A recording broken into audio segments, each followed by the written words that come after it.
ಹೇಗಿದ್ದೀರಿ ಎಲ್ಲರೂ? ಈ ವಾರದ ವಿಷಯ ಏನು?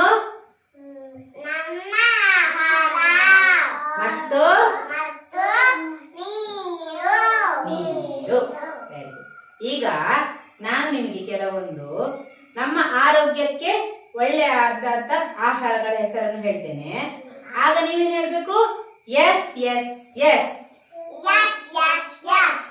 ಮತ್ತೆ ನಮ್ಮ ಆರೋಗ್ಯಕ್ಕೆ ಅಷ್ಟೊಂದು ಒಳ್ಳೆಯದಲ್ಲ ಅಂತಹ ಆಹಾರಗಳ ಹೆಸರನ್ನು ಹೇಳಿದಾಗ ನೀವೇನ್ ಹೇಳ್ಬೇಕು? No no no. ರೆಡಿಯಾ? Very good. ಈಗ ಪಾಲಕ್ ಸೊಪ್ಪು, ಬಸಳೆ ಸೊಪ್ಪು, ಕಲ್ಲಂಗಡಿ ಹಣ್ಣು, ಬಾಳೆಹಣ್ಣು, ಅನ್ನ ಸಾಂಬಾರ್, ಐಸ್ ಕ್ರೀಮ್, ಹಾಲು, ಚಾಕ್ಲೇಟ್, ಮೊಟ್ಟೆ, ಕೇಕ್, ಮ್ಯಾಂಗೋ, ಮಾವಿನ ಹಣ್ಣು,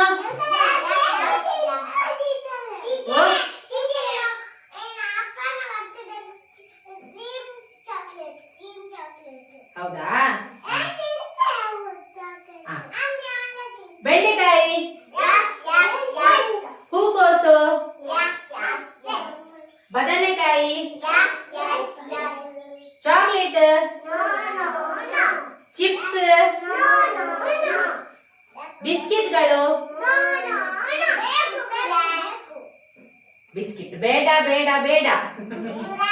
ತಿನ್ಲಿಕ್ಕೆ ಟೇಸ್ಟ್ ಆಗ್ತದೆ, ಆದ್ರೆ ಹೊಟ್ಟೆ ನೋವಾಗ್ತದೆ. ಸೋಕಿ ಚಂದ ಇರ್ತದ, ಟೇಸ್ಟ್ ಇರ್ತದ, ಆದ್ರೆ ಹೊಟ್ಟೆ ನೋವಾಗ್ತದಲ್ಲ. ಹೊಟ್ಟೆ ನೋವಾಗ್ತದೆ. ಜಾಸ್ತಿ ಚಾಕ್ಲೇಟ್ ತಿಂದ್ರೆ ಏನಾಗ್ತದೆ? ಹೊಟ್ಟೆಯಲ್ಲಿ ಹುಳೆಲ್ಲ ಡ್ಯಾನ್ಸ್ ಮಾಡ್ಲಿಕ್ಕೆ ಸ್ಟಾರ್ಟ್ ಮಾಡಿ. ಕುರ್ಕುರೆ ಸಹ ಹಾಗೇನೆ. ಅದೆಲ್ಲ ಯಾವಾಗ್ಲಾದ್ರೂ ತಿಂಗಳಿಗೊಮ್ಮೆ, ಯಾವಾಗ್ಲಾದ್ರೊಮ್ಮೆ ತಿನ್ಬೋದು. ದಿನ ತಿನ್ಬಾರ್ದು. ದಿನ ಏನ್ ತಿನ್ಬೇಕು? ಅನ್ನ ಸಾಂಬಾರ್, ಚಪಾತಿ ಪಲ್ಯ, ಇಡ್ಲಿ, ಪುಂಡಿ, ದೋಸೆ, ಚಿತ್ರಾನ್ನ, ಪಲಾವು, ಇದನ್ನೆಲ್ಲ ದಿನ ತಿನ್ಬೇಕು.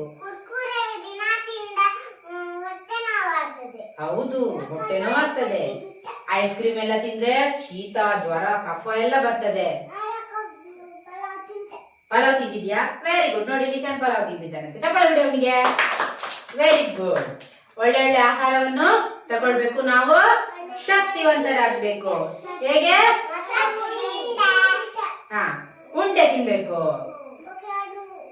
Very good. ಚಪ್ಪಾಳೆ ಹೊಡಿ.